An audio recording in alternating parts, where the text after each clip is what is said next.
Welcome to the Romantasy Library. Hi, everyone. Welcome to the Romantasy Library. I am your host, Kate Perkins, and today I'm so excited. I'm going to be talking with Penn Cole, Romantasy author, and author of the series, the Kindred Curse Saga. I have a couple of her books here. That's you, Penn. I'm so excited and honored to be able to talk with you today. Thank you so much. I'm happy to be here. Yeah. I'm super excited. So you were just saying you're in France right now? I am. I live in Paris, France. I'm from Texas originally, so it's definitely a bit different than home, but I love living here. That's amazing. Where in Texas are you from? Dallas. Yeah, I lived outside of Plano for a little bit. I was a figure skater and ice dancer, and they had a really great skating program there in Plano. So I don't know if it's still that great, but I mean, it might be amazing. I don't know, but Yeah, I used to have a house in Frisco, so I okay, lived right in that area. nice. So were you born and raised in Texas, in Dallas or Frisco? Yeah, I am very much a Texas girl. My family is very, very proud of being Texan, as I think a lot of Texans can understand. Mm-hmm. I mean, I loved being raised there. It was great. But as I got older, I just wanted to see more of the world. I wanted to sort of get outside of the bubble that Texas can sometimes be, and just experience new cultures, new lifestyle. And so my husband and I moved to France, and it is very different, but it's kind of surprisingly, I think there's a lot in common. Like the people here are very hospitable. They don't have the reputation for being this way, but they are kind of on the inside if you kind of crack through the hard candy shell.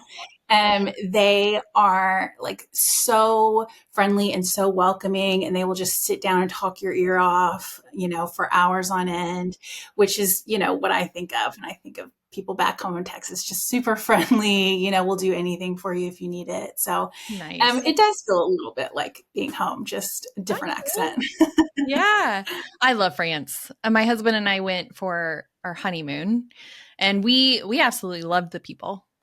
And I mean, everybody was super kind, and yeah, we had a great, Yeah. wonderful time. So I think one of my favorite memories actually was one of the nights that we ate there. Like one of the first nights, the chef came out and just kind of like hung out with us while we were Yeah. eating. It was so cool. Yeah. So It's I know super our common. experience has been great.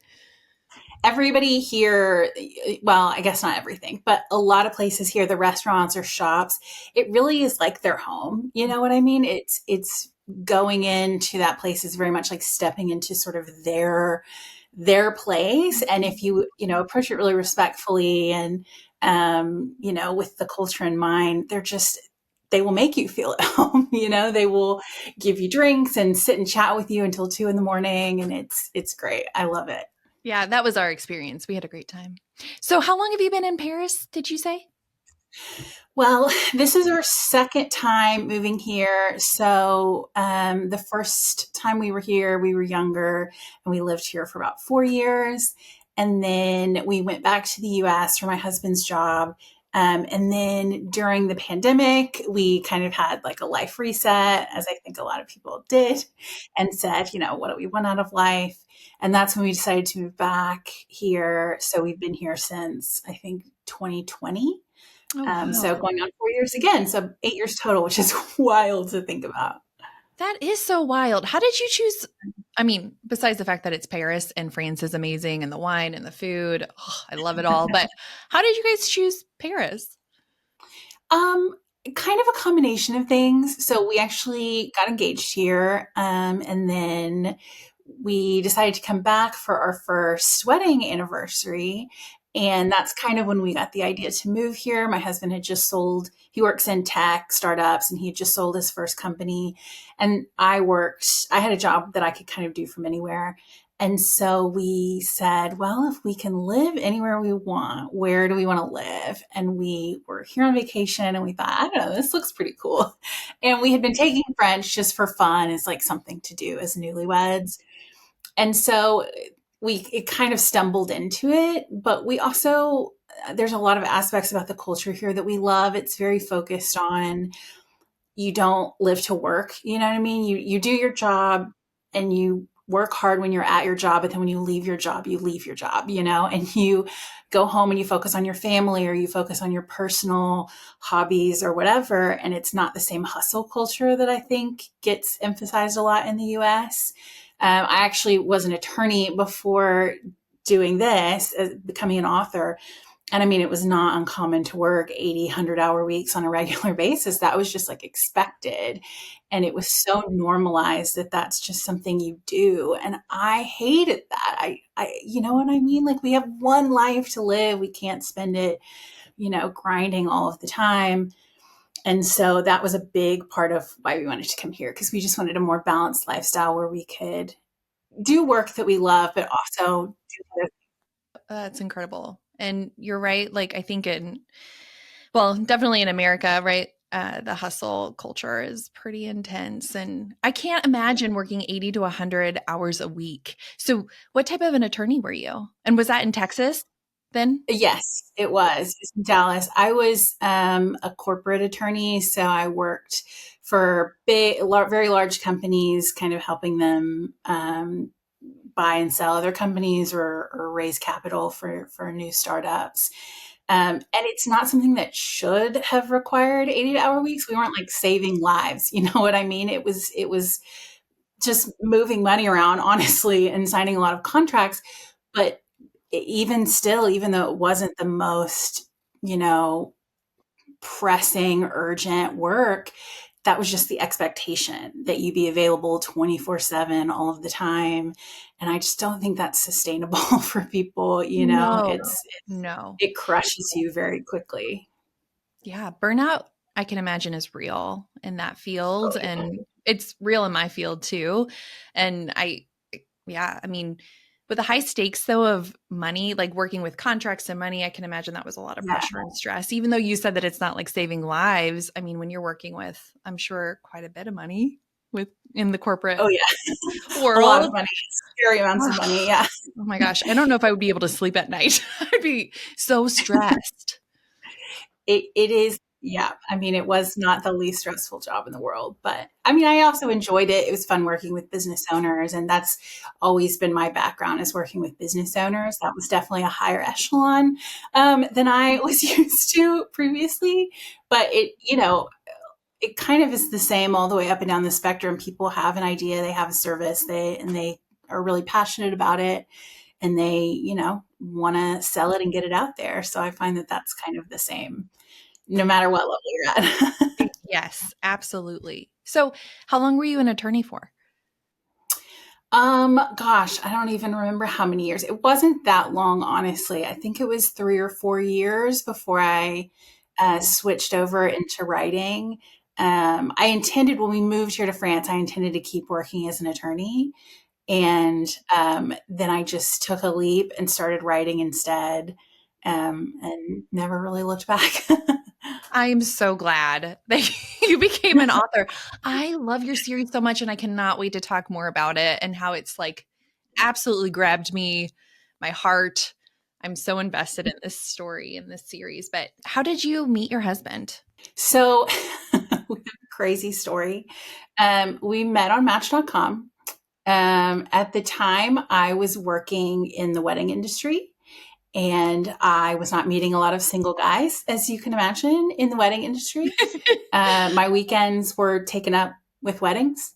And so I just was having a really hard time meeting people. And so I joined Match.com because at the time that was kind of the thing that was big. And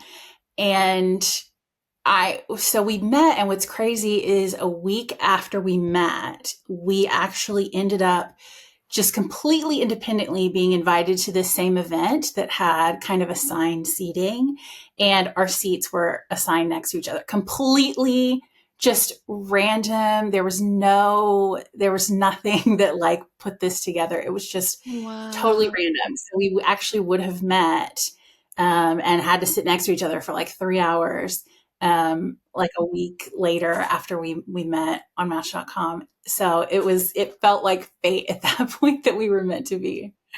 What an amazing meet cute. Yeah, it was pretty That wild. is wild. So when you saw him, what was that like for you? I would have been like, hey, are you stalking Um, me? Just kidding.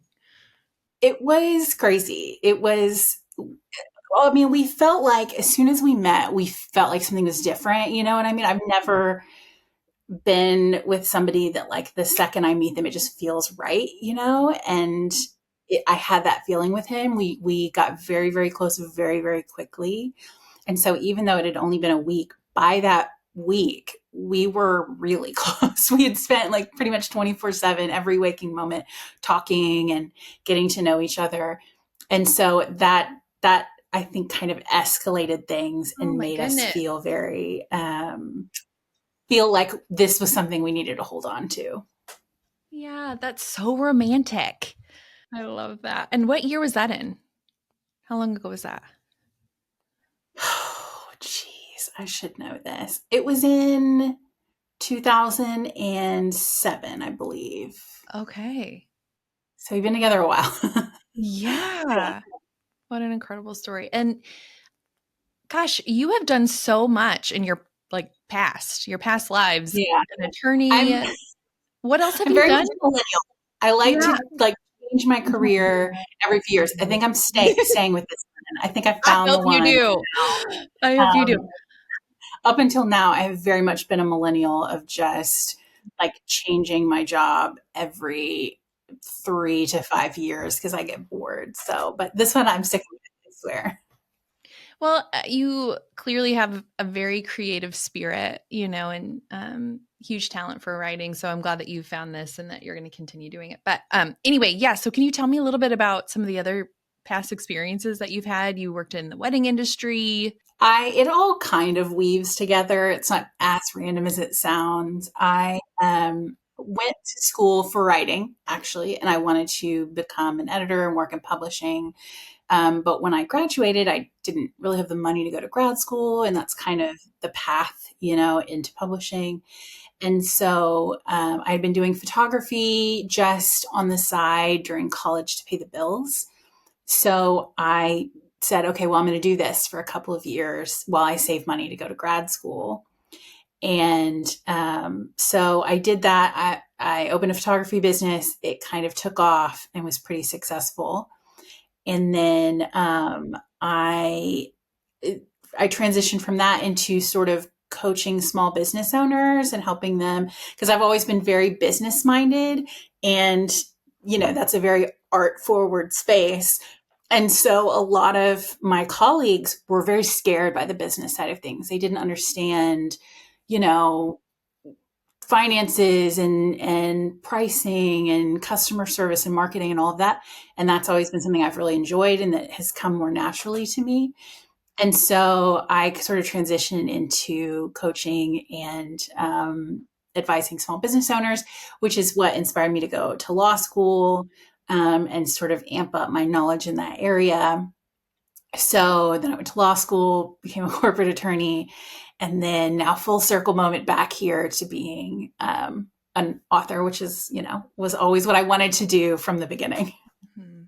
And I think earlier you did say something about life is too short, to not do what you love. And if you're working so hard at a job that's 80 to 100 hours, and it sounds like, I mean, it was something that interested you anyway, but coming back to your passion probably feels pretty incredible, I would think. It's good. Yeah, I joke with my husband a lot that I'm just sort of like checking dreams off the list, like dreams I want to accomplish, and we're very privileged to be able to do that and to have the freedom to sort of pursue all of these different dreams. But yeah, it's just all of these things I've wanted to do throughout my life, and I feel like I'm just very slowly sort of checking off each one as we go. It's very nice. It's not always as amazing and perfect as it seems, but um, we have the privilege to be able to have a little bit of freedom in what we do, and so we're trying to take advantage of it as much as we can. Yeah, that's incredible. Hey yo, time for an ad. My friend Bree is the proud owner of Miles on Paper. It is an online bookstore where magic and adventure come to life through the pages of indie books.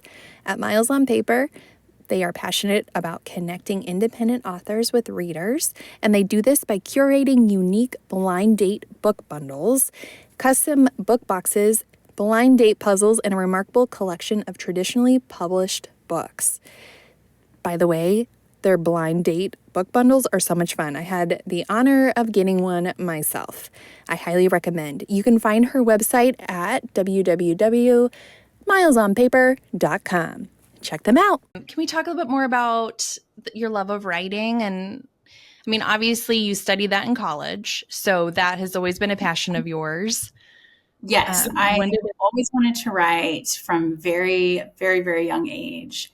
I mean, very young. I have just notebooks full of stories from when I was growing up, and I knew all through college I wanted to write like the next great American novel, right? But I never really wrote novels. I really loved writing short stories, and even like scripts. And for whatever reason, like long form books and especially series was just never really something I thought about doing. I don't know why. But so the series that I have published now is the first one I ever wrote, the first like full long form books that I've ever written. But I'm absolutely in love with that. Writing short stories is fun because you definitely can really play with just different ideas and different concepts and things like that. But what I love about kind of long form writing is the ability to build a world and to build, nuance into the characters and to weave these plot lines that just get very intricate and complex. So that it's been really fun to sort of do something that I have always loved to do, but do it in a way that I've never done before. Yeah. That is so interesting that you haven't written a long series like this before. And this series, I feel like, has taken off. I mean, it's doing pretty well. I'm pretty proud of it. Yeah, it's amazing. And what a phenomenal like debut for you. And the plot is complex, and it's something like I haven't read anything really like this before. I know that a lot of romantasies have our favorite tropes, and those are very present, but the plot is so original. I'm loving it. I'm loving it. So I'm reading I'm reading Heat right now. I don't want to. A lot of stress. A lot of stress for you. Did you just say, oh dear, to your own book? That's amazing. I know. Okay, I know. So your love of writing began when you were very little. Did your family know this about you, obviously? Was it encouraged at home? Like, what was life growing up to for you? I don't know if it was ever encouraged or discouraged. I mean, I think I was always encouraged to just whatever I do, try and do it really well, and put as much effort as I can into whatever it is that I do. And that's definitely been sort of my life is doing a lot of crazy things, but trying just the hardest I can to do, the best job I can with them. I think I was left alone a lot as a kid. I was very independent. My sister was a lot older, so she wasn't really around. And I think that, that has its pros and cons, but it allowed my imagination, I think, to really thrive. And because I had to create my own sort of, especially when I was younger, my own friends and adventures to go on. And also my family didn't have a ton of money growing up. I do not come from a very rich family. And so we didn't go on vacations ever. We didn't, we lived in a tiny little apartment. And so I did have to create my own worlds, my own adventures and all of that, that stuff, because I only really had what I could imagine. And again, double-edged sword. But for me, I think it did really help with my creativity and help train my brain to sort of have fun envisioning what can be and not just what is. Wow. Yeah. And you mentioned several times, you've mentioned your sister is quite a bit older than you. How much, what's the age gap there? 10 years older. She's 10 years older than me. Yeah. Yeah, that is a pretty So big she gap. was around, but I was very young. But Yeah. by the time I was kind of old enough to sort of know what was going on, she was Oh, yeah. off to college. Yeah, high school and then college. And well, and I was raised in the 90s too, and I think at that time, the idea too and concept of like turnkey kids where like our parents are working. And I mean, was that sort of your experience as well where Very much. okay. Yeah, Yeah. very I mean, much. I walked home alone, even from elementary school to an empty home, and I, would sit down in front of the TV or read a book or whatever and have my snack. My parents would get home a few hours later. Yeah, that's just how it was. That was very mhm, normal back then. it Maybe was. not so much Yes. now, but yeah. Yeah, absolutely. And so that probably helped part of that, like pros and cons, what you were saying, but helped foster your creativity and from writing all and practicing writing all of those stories probably and Right. sparked some that passion for you. Yes, definitely. Yeah. Yeah. Okay, so then how did this idea come to you? The Kindred's Curse Saga, or what compelled you to write it? Well, a few different things. One of them is a spoiler, so I'm going to try and not say that for anyone listening who Okay. hasn't read yet. But the way the first book ends was kind of something that had been in my head of sort of what if this thing happens and what would be the consequences of that. So that was sort of the initial seed. I also just wanted to.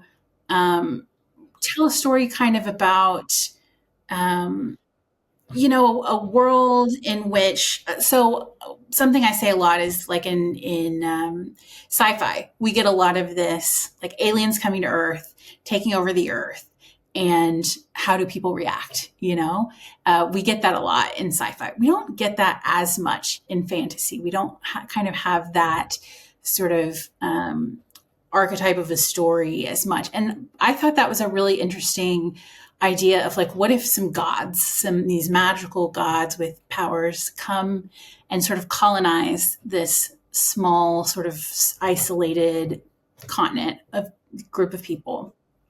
And how does that, what do we do? What do people do? I think some people would cozy up to them and try and, befriend them and get on their good side.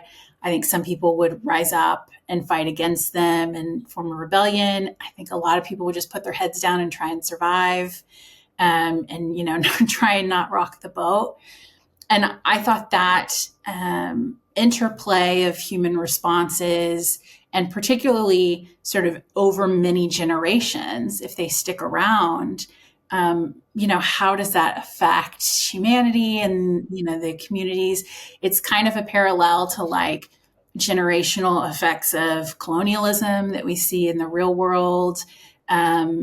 Obviously in fantasy where things are a little bit different, but it's something that's I'm very politically aware and socially conscious, and so that's something that's always on my mind and thinking about how to examine those issues and those problems, but especially in a fantasy context where you don't have kind of the a lot of people come into these stories with preconceived notions about who's the good guy, who's the bad guy, and what's right and what's wrong, and all of that. And my hope is that within fantasy, they can let go of some of that baggage and see things from a new perspective that maybe they don't in their regular life. And so that was kind of my hope, is that with this story, people could explore some of those issues and maybe open their minds and their hearts a little bit more to some issues that you know, we do face in the real world and that we're still grappling with today. Wow. So very layered, very Yeah. layered. A lot of things. I also just wanted to tell a fun love story and have, a fun Uh-huh. family. There's definitely, it wasn't all quite so serious, but that was a big driving factor for me in the story. Yeah, I mean, it is a complex plot. I mean, I feel like there are so many moving parts, and it sounds like you are also wanting to be intentional of readers shifting a perspective as well, and especially having your eyes on some of the political scene and things like that. That's really interesting. Yeah. Yeah. Book 2, Glow of the Everflame. I mean, some of my perception of I mean, I know well, I don't know how. I know. It's hard to talk about it without I know. revealing. Too But yeah, much. it's Uh-huh. it's I think it's fair to say that our main character DM gets thrown into a very different world from her own, and she was raised poor in a very poor oppressed village among oppressed people, and in our second book she gets to see how the other side lives and gets to learn about this other world that she's never been allowed to be a part of. And it so when I originally wrote the series, what happens at the end of book one happened pretty quick in the story, and we really mostly saw this, the descended world that's very sort of elite and rich. And I thought I ended up rewriting it and making it 2 books because I thought we needed to see more of the mortal world, the poor area that she grew up with, and the people that she grew up with, and those are her people, that's her community, that's sort of who she is inside. And in a lot of fantasy stories, we have kind of that thing that's like fish out of water, right? Somebody's taken from their community and sent on to the big city to, do whatever. And we don't see their life in the small village. We know that it means something to them. We know that those people that they're fighting to save mean something to them, but we don't see it as the reader. So I thought it was really important for us to see DM's life and what she's fighting for and the people that she's fighting for throughout the entire series and why it means so much to her. So that was a big part of why I structured the book or the series the way that I did. Yeah, that makes a lot of sense. I feel like book one laid a ton of foundation for really displaying DM's heart too. And like what you were saying, her love for her community. I mean, you did a very beautiful job of showing the reader that, I think, and really showing DM's personality and her fear. I mean, she is fierce. She's loyal. She's protective. She's absolutely one of my favorite characters of Oh, a thank you. female main character. Yeah, yeah, absolutely. And some of the banter in this book is She's got a mouth on her. I was squealing. I was giggling with some of the dialogue. I was like, "Oh my gosh, this is so good." It was so good. The girl we all want to be, right? She's got those good responses. She says all the sassy things in the moment that we all think of later, when we're laying in bed, like, oh, I should have said that. DM says those things. She's ready to go. So it's definitely fun to write her and live vicariously through her in that way. I am a heavy plotter. I like to plot things out way in advance, but even still, you just discover things about your world and your characters as you're writing, and the world that I had built in my head when I started writing book one is not the world that I have now. It grew and, depth. And I think a lot of thinking about characters' motivations and, why they are the way that they are, why they do the things that they do, and building out backstories. For me as an author, it's really, really important that every character, not just the main 2 characters, but that every single character have like a nuanced backstory and, motivations and traumas that they've been through or goals that they're trying to achieve. I don't want any character to just be kind of window dressing. I want them all to have a journey of their own, regardless of how much page time they take up, So that just the process of thinking about, okay, I'm introducing like the little brother. What has his life been like? What does he want out of life? What are his goals? What are his challenges? That kind of helped me build out sort of, everything to do with his story. And the same with, in book 2, we meet more of the found family and a lot more of like Luther's family members. And each one of them has their own goals and their own challenges. And that helps to flesh out the world and build it. And, one of the nice things about how I wrote this series, which was as a rapid release, so I pre-wrote the series before I released the books, is that I was able to go back and flesh things out in book one based on decisions that I made for, books 2, 3, and 4 down the road. So that I think really helped me add some depth to the world by writing them all in advance and holding them a little bit. I don't know that I'll be able to do that again in the future, but yeah, it was a good process. I don't think I'll ever do it again, but it was a good process as a debut author to really think about my series as a complete set before putting it out into the world. Yeah. Yeah. And I definitely want to keep talking about that. However, you've said so many wonderful things that I want to come back to. The piece of like really the character development and letting all of the characters have a backstory, that they have traumas, goals, intentions. I love that.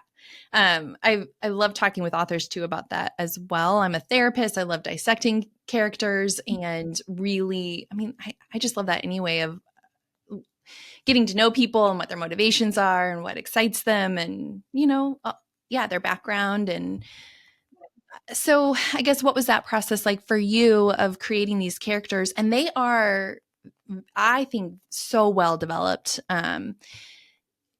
All of the characters, like I can definitely see that too with the side characters. Some of my favorite side characters are in this series as well. But anyway, so what was that like creating these characters and their goals, their intentions?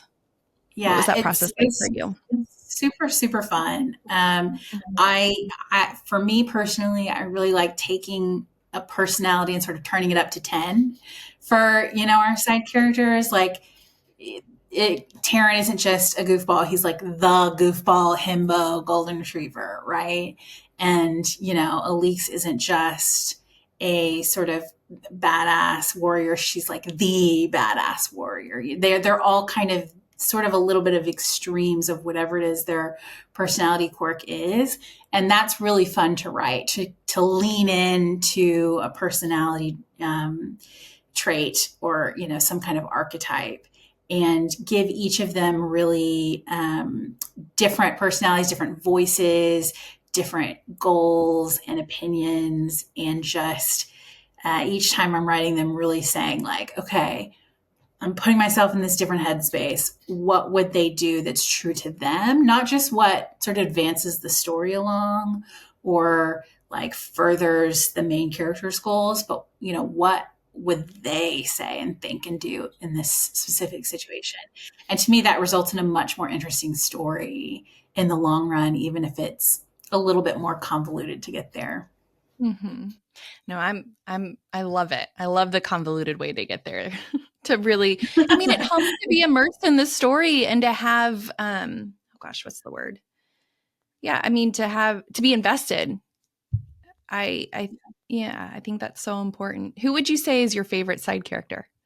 I don't know if you Taryn, for can. sure. Easy. Everybody's favorite.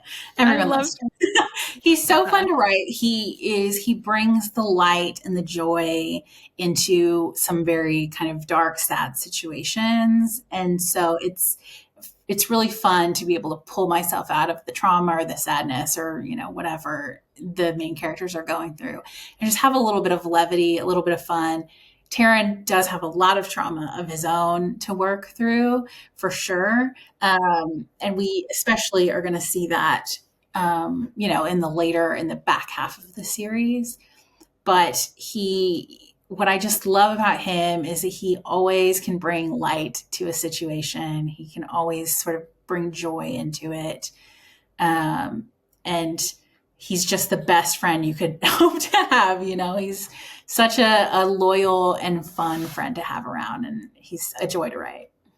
Yeah, I can see that. And you alluded to some of that trauma, in the series. Yeah. Obviously, I'm in the middle of Heat right now, but Yeah. I'm so excited for what is to come and to get to know his character a little bit better and maybe even his brother. I don't Yeah. know, We'll definitely see more of him for uh-huh. sure. Yeah. So what was that like too, of writing some of the trauma aspect and to really put yourself in their shoes?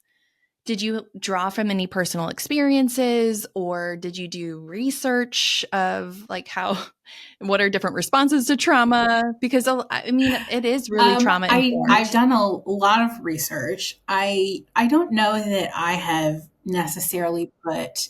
I think some of my experiences as a woman I have put into the story. A lot of just sort of, unfairnesses and difficulties that I think many women have gone through are reflected in the story for sure. But I did do. There's some people in the story that are, victims of child abuse when they were younger, and so I did a lot of research on that and like how siblings, respond to that and can respond in different ways to that. And I wanted to make sure I was handling it sensitively and also accurately. There's, grief. There's a big death in the series. There's a few big deaths in the series that really impact the characters that survive. And so I did a lot of research on that, on grief and how that can, affect someone and how they respond to that. Um, I think every character in the series probably has some trauma that they're working through at some point, but all different shades of it. And I think the most important thing about that is that everybody responds differently, right? There's not like one specific way, and so we see that in the book, and it's discussed in the book. There's characters that say, well, I wouldn't react that way, or I would never do this. And, DM as our healer has to say, well, not everybody responds the same way. And you have to like give space for people to heal how they need to heal. Which I think is a big theme through the series of just healing generally and how we heal from trauma and things that we, endure throughout our lives. Yeah. So well said. You're so articulate. I love the character arcs in this story, and um seeing how resiliency can help the characters too. And you're absolutely right with trauma. There's so many different responses, and in the therapy world we do define trauma as anything that's had a lasting negative effect on your life. So it's a pretty broad definition. And I there is a lot of trauma, Yeah. in this Yeah. series. And I love, not that I love trauma, but I think it's so powerful seeing how these characters are impacted, how they are impacted by trauma, and um how it can be empowering, how they heal, and how we see, I mean, it also helps the plot too, right? Like it helps Yeah, the story continue. And for again, it sure. also helps us to have empathy and connection with these characters. My husband a lot has to say, Kate, these books are not real. I'm like, but they are real. I feel it so much. um, Yeah, I agree. It's huge for the plot. Like, there's obviously the external factors of who they're fighting, or whatever problem they're trying to solve. But I think that's just half the story. The other half of the story is the their internal, thoughts and struggles, their interpersonal challenges with each other, how they recover from not just the stuff that happened in the story, but the past. Like the mortals are all dealing with generational trauma of this oppression. And that has had a very lasting impact, especially on, characters like Henry or, Teller and Diem that have grown up in that system. That is definitely traumatic, and that is not something you just get over really quickly. Even if the conditions are alleviated, the feelings from having to live with them stick with you, and so we see them struggle through some of that. yeah. Well, and the reality is that generational trauma, I mean, it's so real, and how it impacts even on like a biological level. Like there's so many different factors with that, and how it continues from generation to generation. And yeah, I mean, I think healing, and I mean, getting out of the environment is one small step with the healing process with generational. What character do you think you connect the most with? I know you said side character for Taryn is one of your faves, or is your fave, but which character do you think you connect? Um, I I don't think any of them are a lot of me. I think there's a little bit of me in many of them. Um, I probably connect most with GM just because I think she's a woman that projects a lot of confidence and a lot of strength, and um, she seems very go getter, very ballsy, but she's also deals with a lot of insecurity and a lot of self doubt. And, inside she's not nearly as brave and as confident as she projects. And I think many women can relate to that, especially women that do sort of are more outgoing or more sort of project confidence or self assurance. They're still on the inside a woman who's second guessing everything and doubting herself and struggling with all of those insecurities that I think we all struggle with. And so I think I relate to her in that way of sort of being both sides of the coin. You know what I mean? Is of being able to be confident and outgoing, but also still having all of those same struggles and doubts internally that myself and a lot of my friends, that's the reality of our lives. So I hear a lot that people find her relatable, which is the best compliment I think anyone could give me, because I did want her to be, I wanted people to see themselves in her, so hopefully some people have. Yeah. Well, I think all of these characters are relatable. I mean, they're so, even though some of them are not human, you know what I'm saying? Like their humanness. Yeah, So, like, for sure. how long have you worked on the series? Because you mentioned that you've written, you pre-wrote, correct, before you released. Like you pre-wrote the first 3? Yes. And that took, I think, about 2 years that I worked on them. And I wrote them pretty quickly. I wrote book 1 in about a month or so, maybe 6 weeks. I wrote book 2, I think, over the course of 2 to 3 months, maybe. And then I did work on book 3 for a long time. It was like 8 months it took me to write that one. But it was also just a lot of like some of the best advice that I got, that is the hardest advice to follow, was to write your story and set it aside and let it marinate and not touch it for a little while. That is incredibly hard to do, especially as an indie author where you control when your book is published. But it allowed me to do that because no one was telling me, when's your next book coming out? Where's the next book? I had no pressure on me to publish. And so that allowed me to have a little bit of space to set them aside and think about it and marinate on it and make a lot of changes based on that. So about 2 years worth of working on it, even though a lot of that was not writing, but more like editing and just sort of thinking about the world and what I had already written. Yeah, what a commitment. Yeah. I mean, yeah. Your heart is in this series. You poured, it sounds like, so much of yourself into this. I think every author does. I mean, that's the process.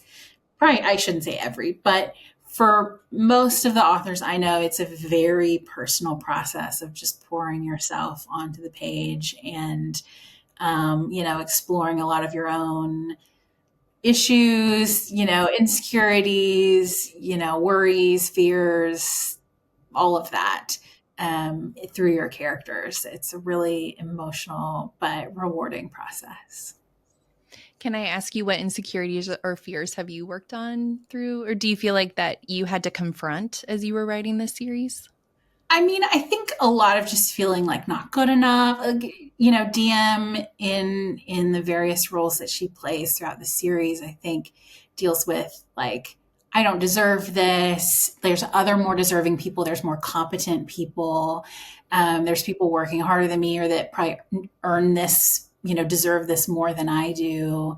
And just kind of that feeling of like, do I belong here? Should I really be here? And also just, that feeling of belonging. Diem is caught in between a lot of different communities, none of which she fits perfectly in. She doesn't fit perfectly with the mortals because she kind of had this very sheltered upbringing, that her mother sort of kept her away from the worst of it. She obviously doesn't fit into the Descended for a lot of reasons. And there's all these different groups that Diem interacts with over the course of the series, and none of them are really her place. And I think she spends a lot of the book trying to find, like, where's my place and my people. And she collects this very motley group of people from all different walks of life that become her people. And that's been my experience as well. Like, I, have lived in a lot of places, I've done a lot of things. And I think a lot of that is just trying to find, where is my place in the world and where are my people, and just collecting them as I go, finding the few people that you really click with and holding tight to them, as your life kind of changes. Yeah. Yeah. I think that's beautiful. Well, Penn, you belong absolutely in this community. I hope that you feel that and all the support and love from your readers. I mean, yeah, good. And it sounds like, yeah, with DM and there's definitely found family tropes and that sense of connection and belonging.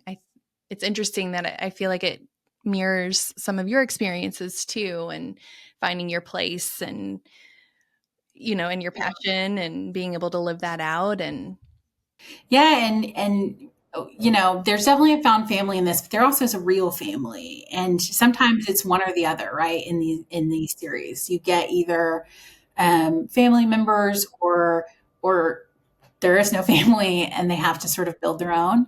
And I think what's nice about Diem's journey is she has both. She has family that she's very close with and very loyal to and would do anything for, but she does have issues, right? There are family conflicts and dramas and those issues. And she also has her found family of her friends and people that she would also do anything for. And those two sides come together. And I think it's nice to see not an either or situation, but kind of a both, and the different issues and conflicts that can arise in both of those situations. That's been an interesting aspect to play with. yeah, I can imagine. And I feel like you're really trying not to give us spoilers right now.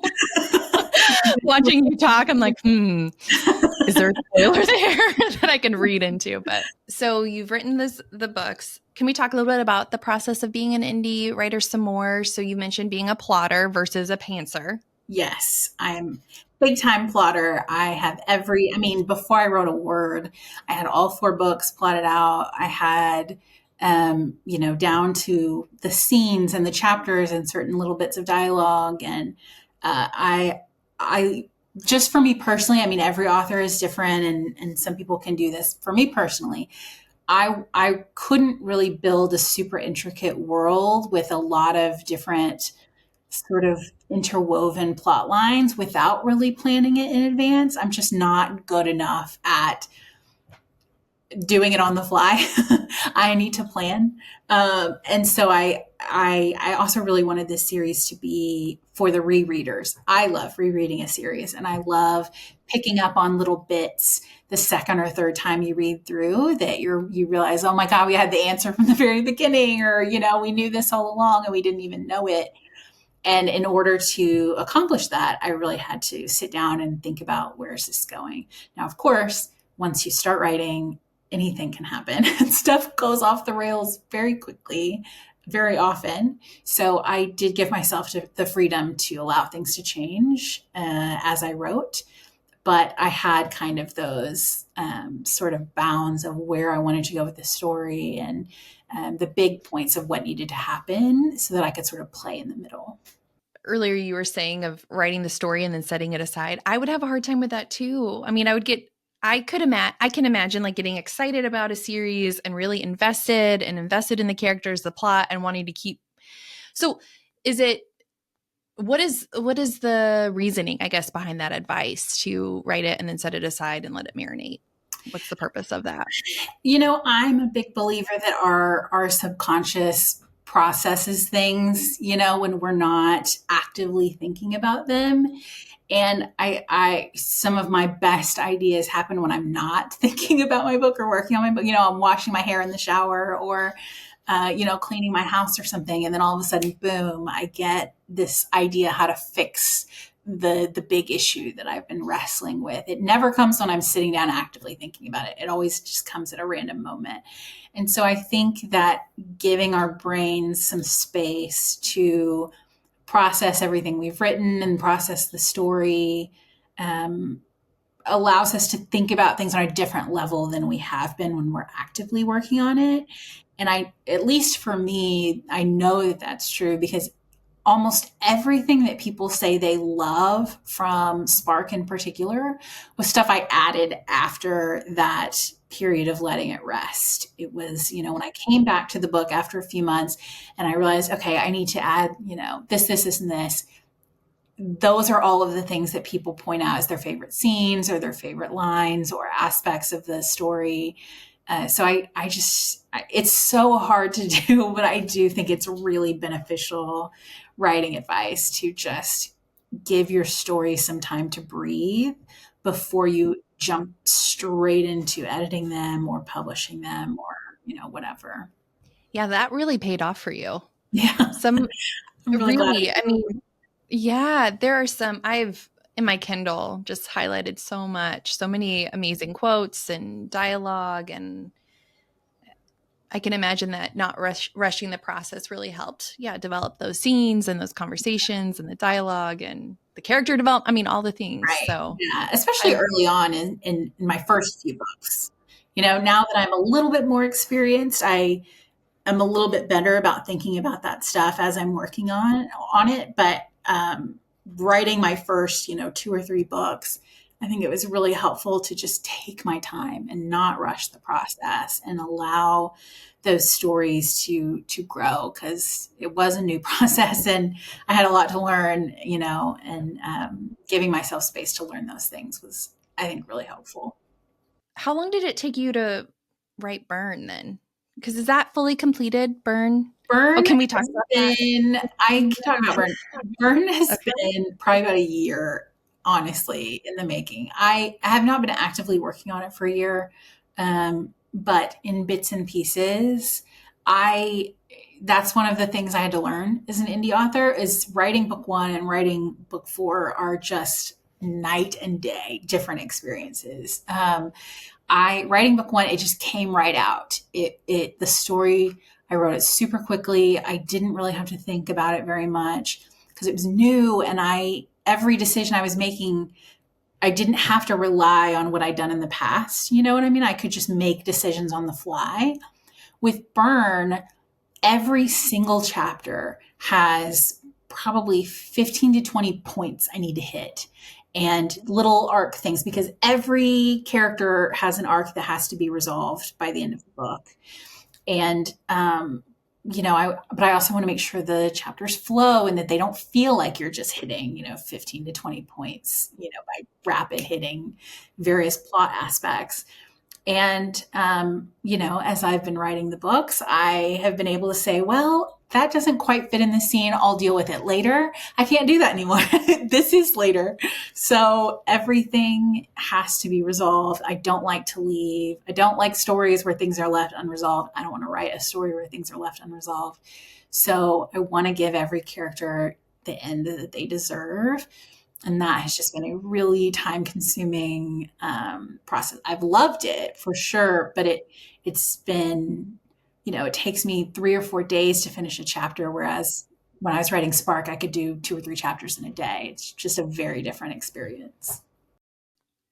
That makes a ton of sense too. I mean, because you've built such a complex world and these complex characters that you would need to be very intentional of like completing. You want to, which I think is beautiful too, that you want to do their character justice and complete their story and all the things. But with the complex world that you have of like staying consistent, probably too, making sure that everything is aligning. And I holy have Hannah, when I have writing burn, I had books 1, 2, and 3 on my screen because I'm just constantly referencing them and who said what and what have we addressed, what have we revealed or not revealed. So yeah, it's been finishing a series is much more difficult than I anticipated, but also super super rewarding because we're getting to see all of these things that we've laid out over the last 3 books come to fruition, characters finding the resolution to their traumas and their challenges is also really nice. Gosh, I cannot wait. I think I've seen some writers or authors have like what they call Bibles of like their characters, like names, and then like a little brief background to say on top of that. Or do you, I mean, because you mentioned having the first 3 books in front of you to reference, do you have it all in one place, or is it just, I don't know, I was just curious about that. I that's one thing I'll do differently for sure in the next series is a much more comprehensive world Bible. I do have a document that has, things like each realm and the name of their, king or queen, the name of their gryphon, and like their eye color, their magic, and who's related to who in what way. All those kind of like facts. But I do wish I had kept a more comprehensive, just Bible of more personal things and interactions between the characters. I don't want to. I'm trying to not spoil too many things. I'm like talking around certain things, but it's for the most part, I've done it in my head. I think moving forward, I will try and Wow. do more of a world Bible and have it more on paper moving forward. Yeah, I can't imagine like keeping it all in my head or whatever. I can't imagine creating a series like this though. So I'm like, you're Well, amazing. I mean, it helps that I'm only writing this one series. I think most authors will write several different worlds at once, or at least more than one. I can't do that. I am a one track mind kind of person. I cannot even really think about what's next until this is done. So I've been living, breathing, eating, sleeping this world for what, like 3, almost 4 years now. Um, so it helps that that's all I think about is this world, and that's all I have to hold on to. yeah.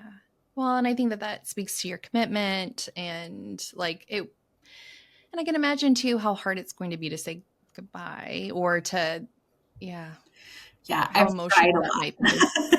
I can only I've imagine. cried a lot. It feels like I have cried every single day of writing Burn, I think. I mean, just seeing number one, the characters are just going through a lot right now. We're in, there's a plot structure called the hero's journey that the series kind of follows. And where we're at when Burn starts is this part called, the dark night of the soul. And it's when everything is terrible.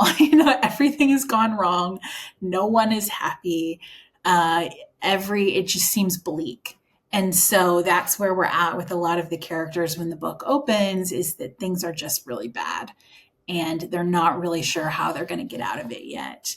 And so that has been tough because I love these characters and seeing them hurt, even though I'm the one that put them there. It's not fun. However hard a reader cries, I guarantee you, I cried harder. I guarantee you. Um, so yeah, it's been a lot, big emotional journey for sure. I was going to say the emotional depths that these characters go to. I can imagine that you, I mean, that a part of you has to access some of those feelings too in order to write it. Yeah, for sure. There's some scenes I can't. I like to write in chronological order. I don't jump around when I write, but that means that when I get to a sad scene or, an angry scene or whatever, I have to be in that headspace. And my poor sweet husband has to deal with it because if something really sad happens, I have to make myself sad basically and just be really down, and that bleeds over into my real life for sure. If I've written something really sad, I'm going to be really down that week or, those few days that I'm writing it. Yeah, you're going to feel it. I mean, I think your empathy has to be so strong. Like emotional IQ has to be so high in order to be able to write this series. I mean, because of, the emotional range of these characters. And I love them. Thanks. But how have you then navigated working on this novel with like other real life, not saying this is other life responsibilities? Like, did you work while doing this? Or, I mean, you're married, right? Not well, I'll tell you that. I am not the poster child for a good work-life balance. I have it's just always been my personality that when I'm working on something, I just throw myself into it and I am doing it 24/7. That's just who I am as a person. I don't recommend it. It's not healthy. And so, yeah, for this, I had both the privilege of being able to do this full time really early on, but it was also because I was unemployed and I couldn't find a job. So I kind of was forced into it a little bit of going full time, probably earlier than I would recommend people doing it.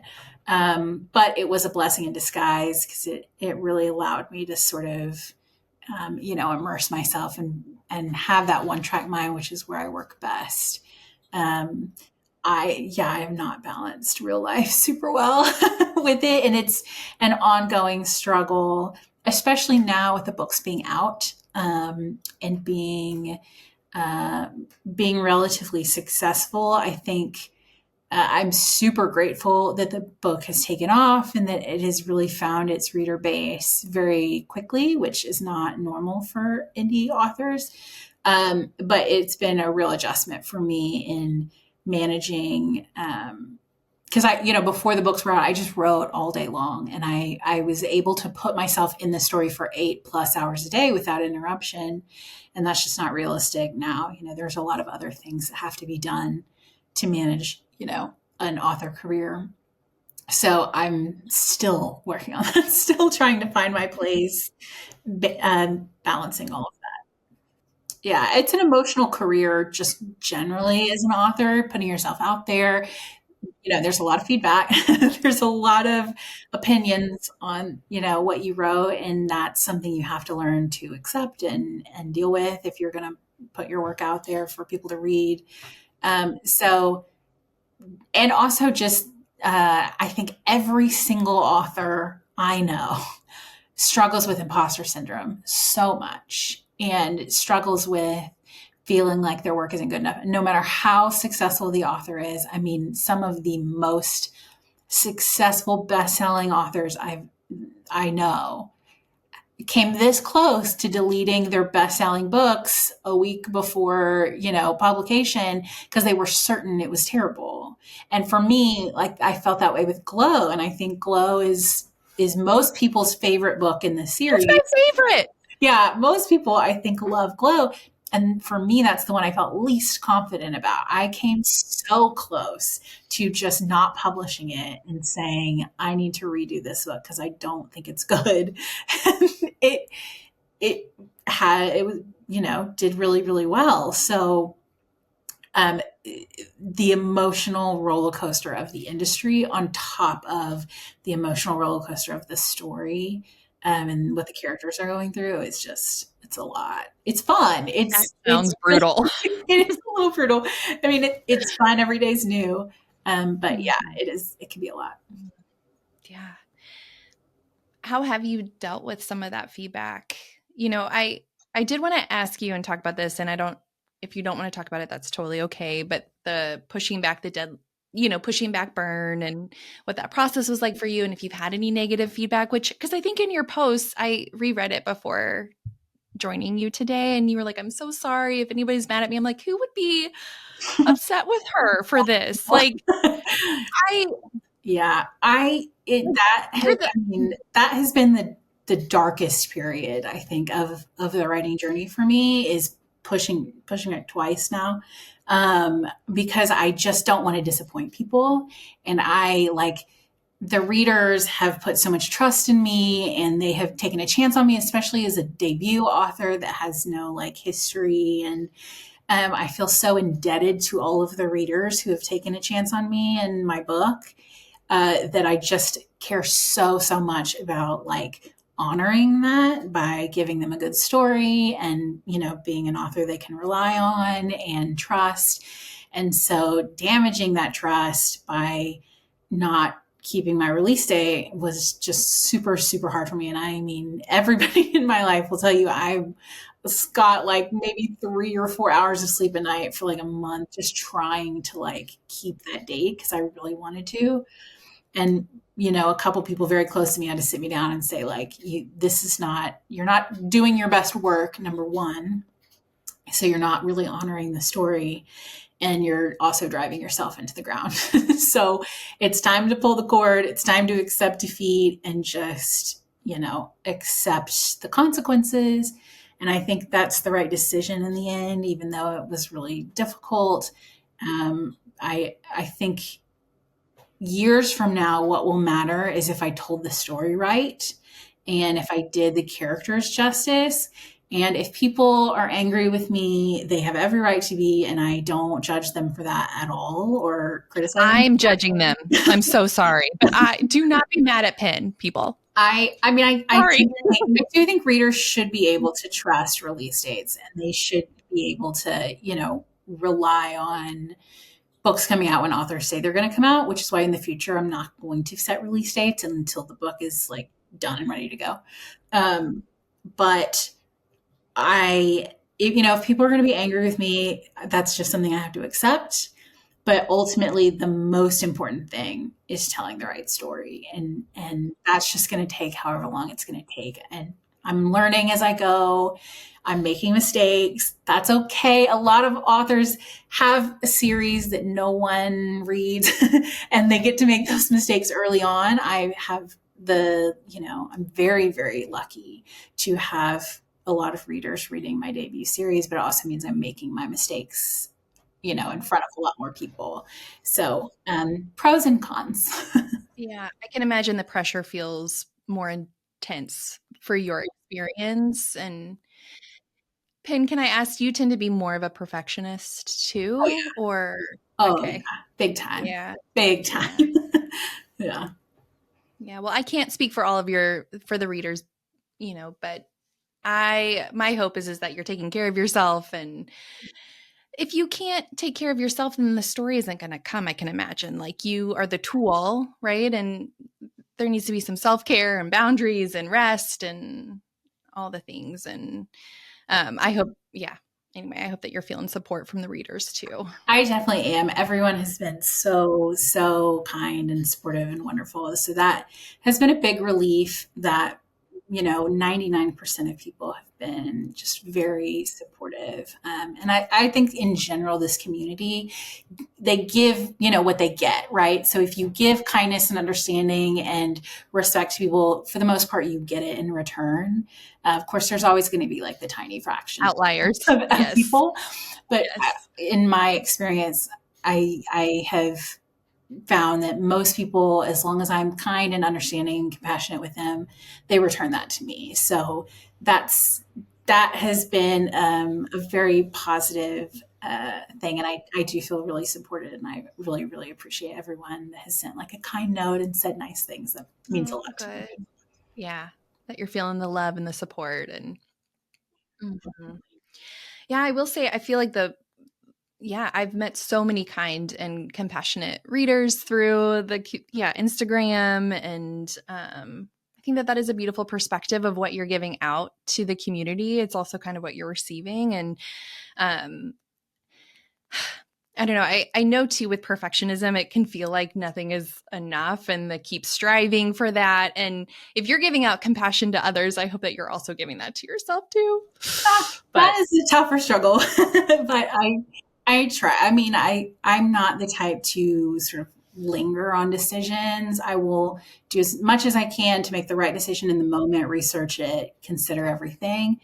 But then when a decision is made, you have to move on and you have to just accept the consequences. So, that's kind of the thing, is I just have to let things go and focus on next steps. And, I think that's all that you can do, because we can't control, we can only control what we can control, and other people's responses ultimately isn't our responsibility. But I think I definitely hear that piece of like you're wanting to be intentional and thoughtful for the readers, and you have created such a wonderful reader base, I guess.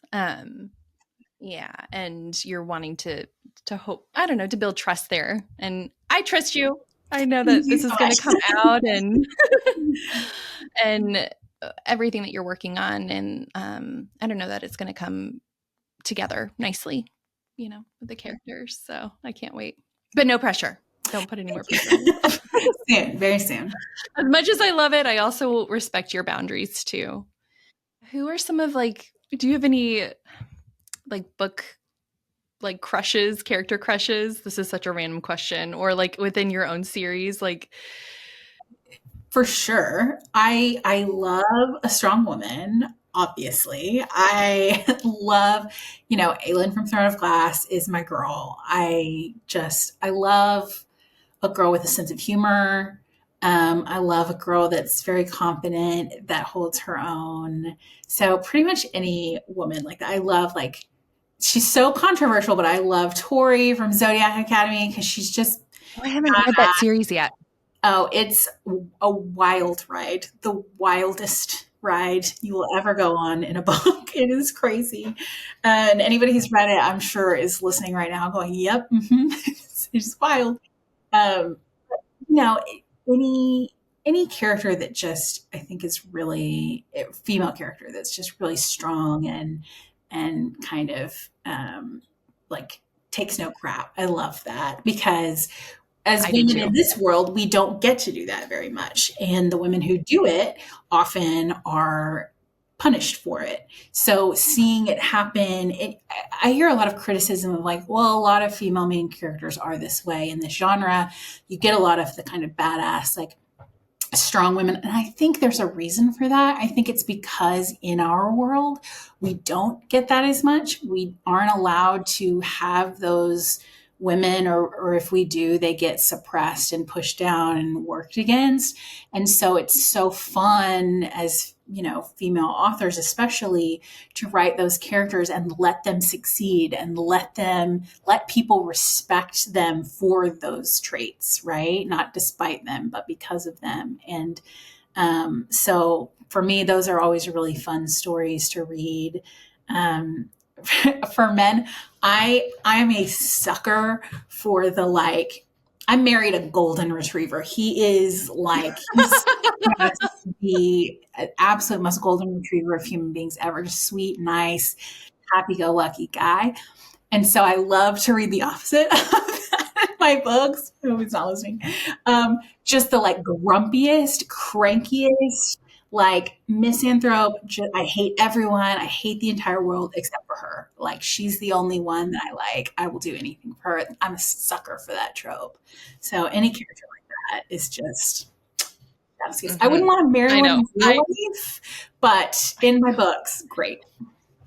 Amazing. No, and I think that's what's so wonderful about these worlds that you guys are creating. We can live kind of vicariously in these worlds. And I think that's very intuitive of you and very spot on about these women characters and how in real world it's not that way, and women get labeled, unfortunate labels for being strong, and having a voice. And yeah, but anyway, and I think it's interesting that Aelin is one of your favorite characters because DM kind of reminds me a little bit of her, and Aelin is brilliant and DM is brilliant, and I'm not sure I would label DM as brilliant. I don't know. I think she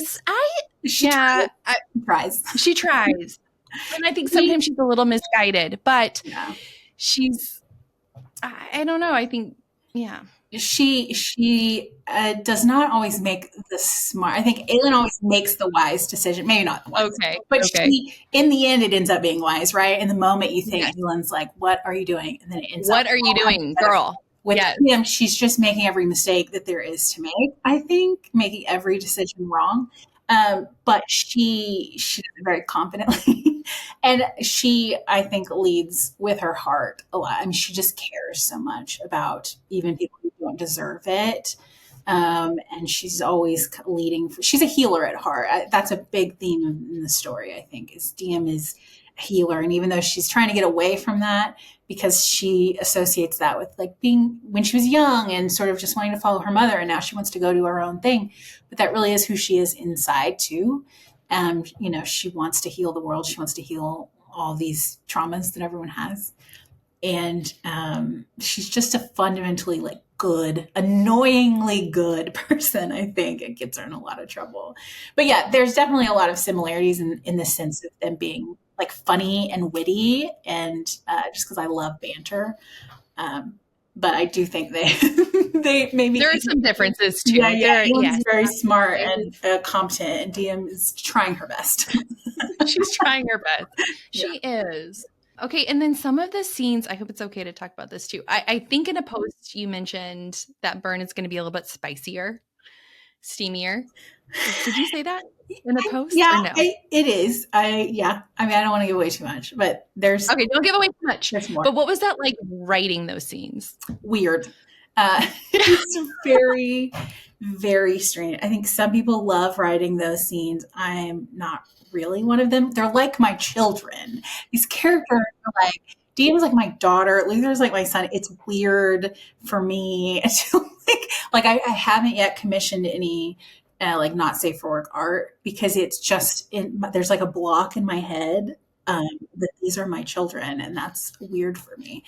Um, so it's been, but I try to approach the spicy scenes as more of an emotional thing. It's less about. Don't get me wrong. I love a smutty book. I absolutely love a good, super spicy read for sure. But for me and my series and what I like to write, for me, it's so much more about the emotional connection or how they're using sex. I think DM in a lot of ways uses sex as a escapism tool to sort of not deal with their problems. Just sort of ignore her problems. I think she uses sex a lot in that way as a distraction from stuff she doesn't want to face. For other characters, it's a really like emotional connecting thing. And so I try and really focus on it in that way, less about the actual like steamy, sexy parts. Yeah. Those are fun. Mm-hmm. And more about what does this scene do for their relationship and each of them individually, emotionally. I've spoken with other authors who have said something similar too. And I can imagine too, for your series, these scenes also help. Yeah, I mean, it helps their character development and their connection, the relationship, maybe even some sense of belonging too. And it helps the story along. And, especially for there is no more intimate situation, right? There is nothing more intimate than that. And so we see the characters unclothed, both physically and sort of emotionally and just figuratively, right? Especially somebody like Luther, who has a shield up, he has sort of his cold, aloof, like, I don't show myself to anyone really. And so in some of these scenes we get to see who he is like at his core, because he's no longer putting on a mask, he's no longer sort of wearing the costume of the prince. Who is he at his most raw and exposed? And I love seeing that. I love how we get to see him, like the real true Luther inside. And the same with Henry, the same with Diem, and any other character in these situations. Like we see them truly as they are in those scenes, and not putting on a front for the world. Who are some of your literary heroes? Who do you enjoy reading? This is tough because I have so many author friends now, and I don't want to hurt anybody's feelings. Oh yeah, I guess that's true. I'll keep some of it to myself. But okay. I will say one at least that I read many, many, many years ago when I was first getting into the genre. I mean, like 20 years ago. I was way too young to be reading these kind of books at the time. But There's an author, her name's Jacqueline Carey. She wrote a series called Cushiel's Dart. And for me, it is kind of, I see her as like the mother of romantasy. It existed before her for sure, and there have been other great authors, but she was the first one I read, and she was very large at a time where the genre was not very large. Fantasy has not been traditionally a super woman friendly genre. And for a very long time, you almost couldn't get published unless you were writing for a male audience. Um, and so for me, she was the first fantasy book that I read that was written by a woman with a woman in the lead, dealing with women's issues, clearly written for a female audience. That was very sexy, but it was also very political. It dealt with, enemies to lovers and all these tropes that now have become ubiquitous, but at the time were not quite so common. And I just fell in love with it. I thought, this is my genre. This is where I want to be, in the fantasy world, but telling women's stories, from a female perspective for women audiences, or at least predominantly women. And I have been a lover of romantasy ever since. And what I love about her stuff is it's so timeless. And now she actually in August just released, 23 years, I think, after the initial series was released, she just released a new book from the love interest's POV, because romantasy is kind of becoming hot again. And so her series is becoming hot again. And it's a really fun full circle moment to have this book that I read that inspired me to write in this genre have a resurgence and have that author be back on everyone's lips again. And that was definitely a very formational reading experience for me within this genre, for sure. That is so incredible. And I'm so glad that you found that series so that it could help inspire you to write for women readers. And yeah, I mean, I was on it the definitely, cusp of giving up on fantasy because I didn't feel like there was much for me. In the genre, when you look at the big fantasy staples, it's men's stories for men, and they're good. They're great stories. They're wonderful stories. Not knocking them at all, but just I feel like they're not for me. You know what I mean? Um, and there's an aspect to them of, well, where are the women in this world? What are they doing? What struggles are they facing that you just don't see very much? So I love that path, that she and other authors kind of in that time frame carved that path for women to say, no, we belong in fantasy too. And our stories are also important. I just love that. yeah, I love that too. And what can you repeat the name of the series again It's and her name? Cushiel's Dart is the first book in the trilogy. I'm not sure what the series name is, but Jacqueline Carey, fantastic author, fantastic series.